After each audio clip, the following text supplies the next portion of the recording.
怎样轻松拍出这样的产品运镜？摇臂、轨道、机械臂，只需要这一个脚架，通通搞定。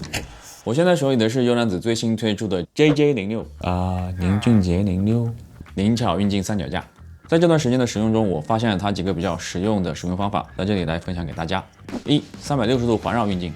首先最常用的也是最简单的就是360度环绕运镜，只需要把产品固定在脚架的中间位置，横置中轴，相机放在末端，搞定。整个步骤不超过10分钟。你们来看看我之前是怎么拍摄这种镜头的。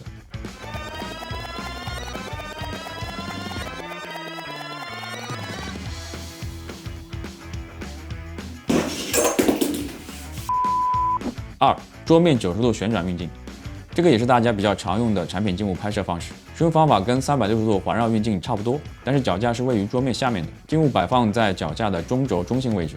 这个拍摄会需要使用到比较广的镜头，比如说24毫米左右，拍出来的产品会有一种 hero shot 一种英雄镜头的感觉，比较适合拍摄一些小的产品。3、正面俯拍，因为它可以中轴横置，平时用来拍摄一些开箱或者俯拍视角也很方便。但是记得尾部一定要挂上配重带，防止相机失重坠落。